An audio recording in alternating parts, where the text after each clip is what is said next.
कपाल झर्ने र पातलो हुने समस्या महिला र पुरुष दुईटैमा देखिन्छ। प्राय गरेर दिनमा 50 देखि 100 वटा कपाल झर्नुलाई हामीले सामान्य मान्दछौँ। तर यदि यो झर्ने रेट बढेर सिरानीमा अथवा नुहाउँदा अथवा हातले तान्दाखेरि पनि कपाल देखियो भने यो धेरैको लागि चिन्ताको विषय बन्दछ। त्यस्तै गरेर ऐनामा हेर्दा तालु हल्का देखिन थाल्यो अथवा कोही नयाँ मान्छेलाई भेट्दाखेरि पनि तिम्रो त कपाल पातलो भएछ भनेर भनिदियो भने त्यो स्ट्रेस अझै 10 गुणा बढेर जान्दछ। र यस्तो समस्या भएको बेलामा धेरैले सुरुमा खोज्ने भनेको केही घरेलु उपचार छ कि भनेर खोज्नुहुन्छ। र यही क्रममा धेरै जसोले आजकल सोसियल मिडिया जस्तै युट्युब, टिकटकमा देखेर युज गर्ने एउटा पपुलर उपचारको विधि भनेको प्याजको रस हो। नमस्कार, म डाक्टर प्रकाश आचार्य, छाला तथा कपाल रोग विशेषज्ञ। म आज यही प्याजको रस कपालमा लगाउँदाखेरि के हुन्छ अथवा यसले साँच्चीकै फाइदा गर्छ कि गर्दैन अथवा कस्तो खालको कपाल झराइमा यसले काम गर्न सक्दछ र यसका वैज्ञानिक तथ्य अथवा साइन्टिफिक एभिडेन्सहरू अहिलेसम्म के छन् र यो उपचार गर्दा के कुरा ध्यान दियो भने यसबाट अझै फाइदा लिन सकिन्छ भन्ने बारेमा आज हजुरलाई जानकारी दिनेछु। त्यही भएर यो भिडियो अन्त्यसम्म हेरिदिनु होला।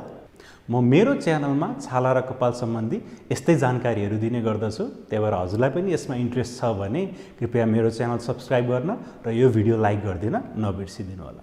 अब सुरु गरौँ। हामीलाई कुनै पनि समस्या पर्यो भने हामी त्यो समस्याको सकेसम्म सजिलो र छिटो उपचार अथवा समाधान खोज्दछौँ। र यसै क्रममा धेरै जसोले छाला र कपालमा कुनै समस्या पर्यो भने पनि धेरै जसोले खोज्ने भनेको आफ्नै वरपर भएको होम रेमेडिज अथवा घरेलु उपचार जुन चाहिँ नेचुरल हुन्छ त्यस्तो समाधान खोजिरहनु भएको हुन्छ। र म कहाँ आउने प्रायले पनि जो कपाल झर्ने समस्या लिएर आउनुहुन्छ उहाँहरूले पनि यो जुन प्याजको रस लगाउने प्रविधि अथवा उपचार अपनाइसक्नु भएको हुन्छ। यसको एउटा कारण के हो भन्दा यो प्याज भनेको हामी सबैको घरमा सजिलै पाउने गरिन्छ र यदि कसैले यस्तो लगाएर कपाल झर्नमा सुधार हुन्छ भनिदियो अथवा हामीले सोसियल मिडियामा देख्यौँ भने यो सजिलो उपाय भएको हुनाले हामीलाई त्यो अपनाउन धेरै गाह्रो पर्दैन। त्यही भएर धेरै जसोले यो ट्राई गरिसक्नु भएको पनि हुन्छ। र यसमध्ये कतिपयले आफूलाई यो उपचारले अलिकति काम गरेको पनि बताउनुहुन्छ भने कतिपयले यसले काम नगरेको अथवा कपाल अझै झर्न थालेको पनि एक्सपिरियन्स सुनाउँछ। आखिर यस्तो किन हुन्छ त अथवा खास वास्तविकता के हो र यसका साइन्टिफिक एभिडेन्सहरू के छन्? यसको वैज्ञानिक प्रमाणकै कुरा गर्ने हो भने अहिलेसम्म यसमा धेरै अध्ययनहरू भएका छैनन्। एउटा 2002 मा गरिएको अध्ययनमा के देखाइएको थियो भन्दा प्याजको रसले एउटा एलोपेसिया एरियाटा भन्ने कपाल झर्ने रोगमा राम्रो असर देखाउँछ भनेर उक्त अध्ययनमा देखाइएको थियो। त्यस्तै गरेर अर्को अध्ययन हालसालै 2023 को मेमा गरिएको थियो, तर त्यो एउटा ल्याब बेस्ड स्टडी थियो।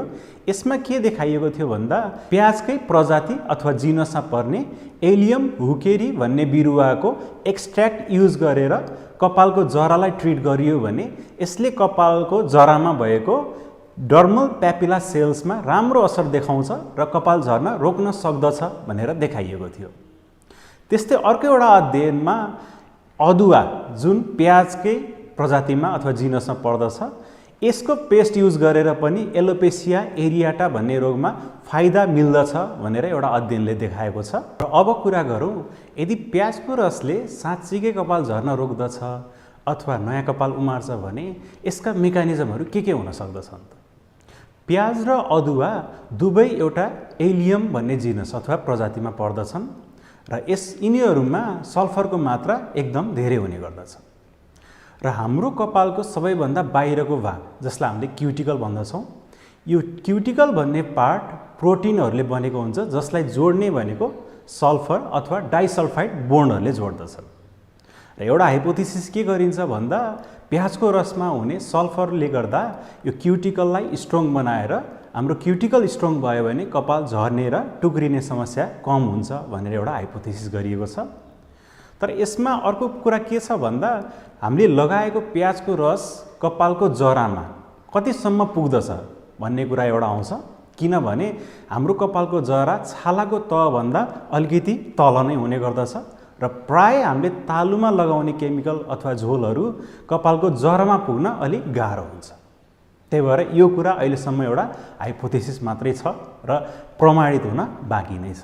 त्यस्तै अर्को मेकानिजम भनेको प्याजको रसमा एन्टिअक्सिडेटिभ प्रोपर्टी हुने गर्दछ र यसले गर्दा हाम्रो कपालको जरामा हुने अक्सिडेटिभ स्ट्रेस जुन हाम्रो शरीरमा भइरहेको हुन्छ यो स्ट्रेसलाई कम गरेर कपालको जरालाई प्रोटेक्ट गर्न मद्दत गर्दछ भन्ने पनि अर्को एउटा मेकानिजम हुन सक्दछ। त्यस्तै गरेर अर्को भनेको एलोपेसिया एरिएटा जस्तो रोगहरूमा यसले एक प्रकारको एलर्जी जसलाई हामीले एलर्जिक कन्ट्याक्ट डर्माटाइटिस भन्छौँ यस्तो एउटा एलर्जी गराएर नयाँ कपाल पलाउन मद्दत गर्न सक्दछ भनेर भनिएको छ। त्यसपछि अब कुरा गरौँ यो प्याजको रसले साँच्चीकै नयाँ कपाल पलाउन र कपाल झर्न रोक्न मद्दत गर्न सक्दछ त? र यसको अहिलेसम्मको कुरा गर्नुपर्दा अहिलेसम्म भएका कुनै पनि वैज्ञानिक अध्ययनहरूले यसको ठोस प्रमाण दिइसकेको छैन र एक दुईवटा अध्ययनको आधारमा यसलाई फिक्स यही हो अथवा होइन भन्न पनि सकिँदैन। तर यसको मतलब यो होइन कि यसले काम नै गर्दैन भन्ने पनि होइन। एलोपेसिया एरिएटा भन्ने रोगमा यसका अध्ययनहरूले यसले काम गर्छ भनेर पनि देखाएका छन्। तर हामीले के बुझ्नु जरुरी छ भन्दा कपाल झर्ने सयौं कारणहरू हुँदछन् र सबै कारणले झरेको कपालमा यो उपचार विधिले काम गर्छ भनेर भन्न पनि सकिँदैन।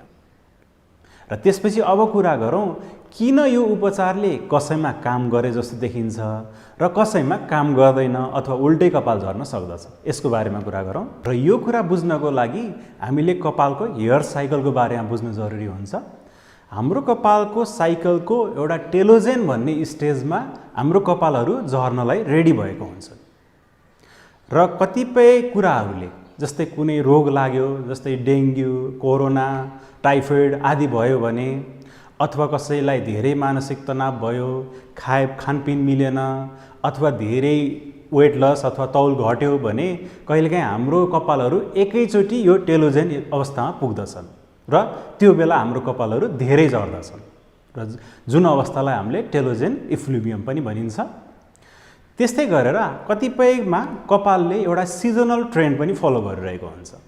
भन्नुको मतलब कसैको कपाल वैशाख जेठको बेला अथवा असोज कार्तिकको बेला धेरै झर्ने गर्दछ र यस्तो अवस्थाहरूमा हामीले यदि नयाँ कुनै उपचारहरू जस्तै यही प्याजको रस हामीले प्रयोग गर्यौँ भने यदि यो स्टेजको सुरुवातमा हामीले उपचार प्रयोग गर्यौँ भने हामीलाई कपाल झन् झरे जस्तो लाग्दछ भने यदि यस्तो स्टेजको हामीले अन्त्यतिर यस्तो उपचारहरू सुरु गर्यौँ भने हामीलाई नयाँ कपाल आएको हो कि नयाँ कपाल पलाएको हो कि जस्तो लाग्न सक्दछ। तर यो एउटा संयोग मात्रै हुने गर्दछ। त्यसपछि अब कुरा गरौँ यो प्याजको रस कपाल उमार्नको लागि प्रयोग गर्दा के कुरा ध्यान दिनुपर्दछ।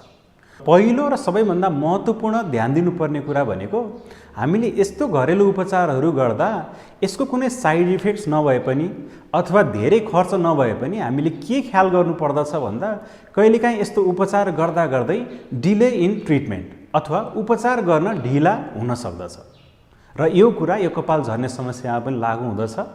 जस्तै उदाहरणको लागि यदि कसैको कपाल अन्य कारणहरू जस्तो भिटामिनको कमीले गर्दा अथवा थाइरोइड अथवा अन्य हर्मोनको कारण गडबडीको कारणले गर्दा अथवा जेनेटिक अथवा प्याटर्न हेयर लसको केसहरूमा छिटो उपचार गरियो भने राम्रो रिजल्ट आउँदछ।